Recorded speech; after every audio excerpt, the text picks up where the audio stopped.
m'appelle Mathilde Gendrin, je suis chercheuse à l'Institut Pasteur de la Guyane. Je travaille dans un bâtiment qui s'appelle le Vectopole.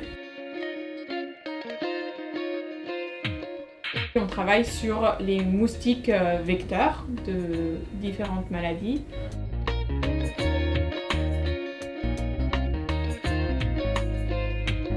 Notamment les moustiques vecteurs du paludisme, qu'on appelle anophèles, et les moustiques Aedes aegypti notamment, qui sont les principaux vecteurs d'arbovirus en Guyane. Les arbovirus, ça vient de arbovirus, donc arthropod-borne virus, ça veut dire virus transmis par les arthropodes. Les arthropodes, on va dire que c'est les insectes et un petit peu plus d'autres invertébrés. J'ai une équipe de recherche qui travaille sur le microbiote des insectes vecteurs. Le microbiote, c'est les microbes qui qui sont capables de coloniser un hôte. Nous, on a un microbiote, notamment dans notre intestin et dans divers organes. Et de même, les moustiques, ils ont effectivement un microbiote qui peut être composé de différents types de microbes.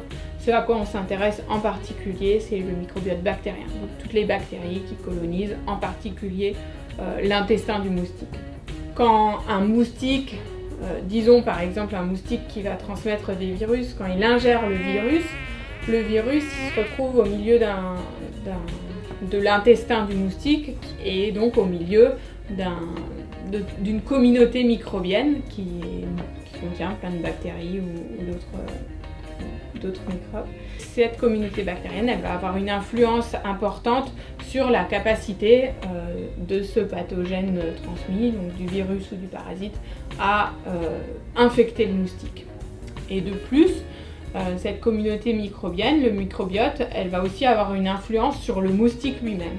Et c'est vraiment l'influence à la fois sur la transmission du parasite ou du virus et sur la fitness du moustique, donc sa longévité, combien est-ce qu'il va être capable de produire d'œufs, comment il va réussir à digérer, tout ça. C'est vraiment là-dessus que les recherches de mon équipe se focalisent.